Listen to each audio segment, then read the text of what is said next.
नमस्कार। मैं योगिन चाहर, प्रवक्ता संत राम कृष्ण कन्या महाविद्यालय आगरा द्वारा आयोजित ऑनलाइन क्लासेस में आप सभी का हार्दिक अभिनंदन करता हूँ। आज मेरा हिंदी साहित्य का इतिहास विषय के अंतर्गत भक्ति काल नामक विषय पर आपके समक्ष जो है अपने विचार प्रस्तुत करूँगा। हिंदी साहित्य के मध्यकाल को दो खंडों में विभक्त किया गया है, पूर्व मध्यकाल एवं उत्तर मध्यकाल। पूर्व मध्यकाल को भक्ति काल तथा उत्तर मध्यकाल को रीतिकाल कहा जाता है। आचार्य रामचंद्र शुक्ल ने संवत 1375 विक्रमी से 1700 विक्रमी तक के कालखंड को भक्ति काल कहा है। उनके अनुसार इस कालखंड में भक्ति भावना की प्रधानता थी, इसलिए प्रवृत्ति की दृष्टि से इसका यह नामकरण उचित है। डॉक्टर नगेंद्र ने अध्ययन की सुविधा की दृष्टि से 1350 ईस्वी से 1650 ईस्वी तक भक्ति काल की समय सीमा स्वीकार की है। भक्ति आंदोलन के कारण आचार्य रामचंद्र शुक्ल ने भक्ति आंदोलन के उदय के निम्नलिखित कारण बताए हैं। प्रथम, देश में मुसलमानों का राज्य प्रतिष्ठित हो जाने से हिंदू जनता हताश, निराश एवं पराजित हो गई थी और पराजित मनोवृत्ति में ईश्वर की भक्ति की ओर उन्मुख होना स्वाभाविक था। दूसरा, हिंदू जनता ने भक्ति भावना के माध्यम से अपनी आध्यात्मिक श्रेष्ठता दिखाकर पराजित मनोवृत्ति का समन किया। तीसरे, तत्कालीन धार्मिक परिस्थितियों ने भी भक्ति के प्रसार में योगदान किया। नाथ सिद्ध योगी अपनी रहस्यदर्शी शुष्क वाणी में जनता को उपदेश दे रहे थे। भक्ति, प्रेम आदि हृदय के प्रकृत भावों से उनका कोई सामंजस्य न था। भक्ति भावना से ओतप्रोत साहित्य ने इस अभाव की पूर्ति की। चौथा, भक्ति का मूल स्रोत दक्षिण भारत में था।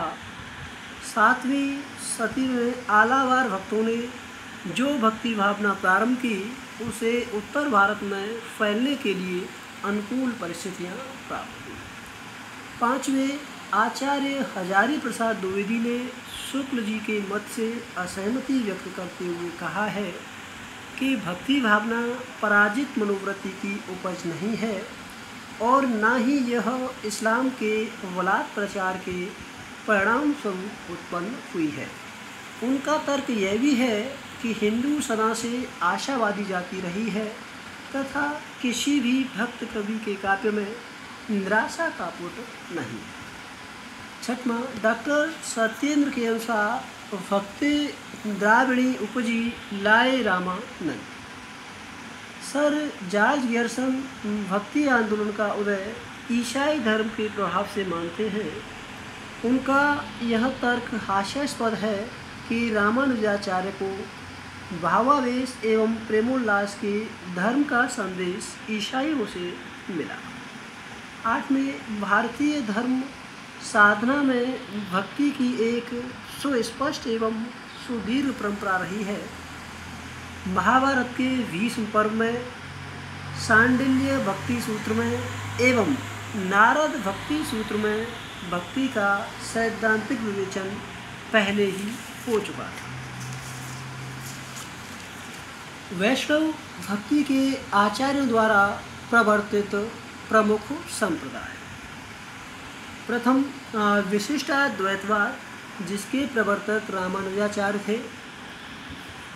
इसका काल 1017 से 1127 ईस्वी तक रहा है। दूसरे, द्वैतवाद, जिसके प्रवर्तक मध्वाचार्य, जिसका समय 1199 ईस्वी।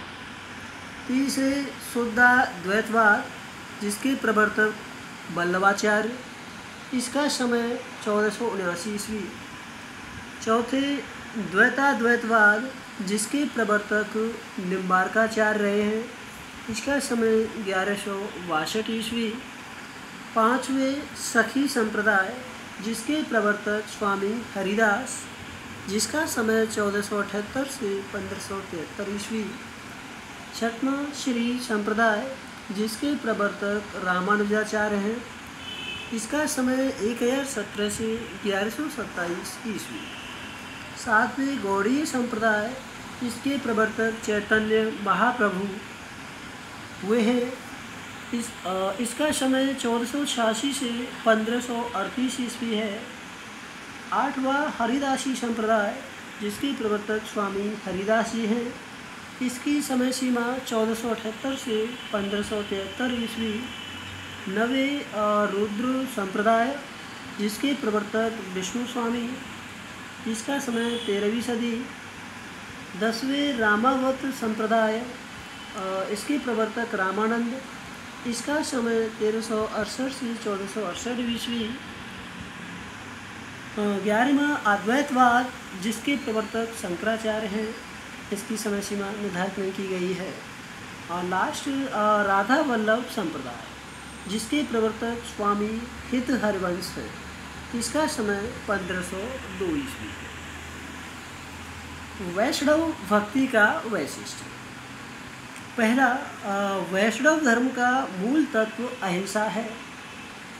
दूसरा, देव विग्रह को सुंदर रूप देने का श्रेय भी वैष्णव भक्तों को है। तीसरे, इस धर्म के अनुयायियों ने भक्ति रस की स्थापना में योग दिया। चौथे, विष्णु के 2 अवतारों राम एवं कृष्ण को ही इसमें प्रमुखता प्राप्त हुई।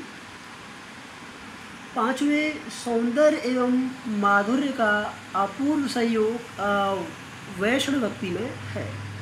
लास्ट, भक्ति श्रृंगार वीर एवं करुण रस से युक्त श्रेष्ठ साहित्य की रचना वैष्णव भक्त कवियों ने की है। आज के लिए इतना ही पर्याप्त है। अगले वीडियो में कुछ नवीन तथ्यों के सामने आपके समक्ष उपस्थित होऊंगा। तब तक के लिए धन्यवाद।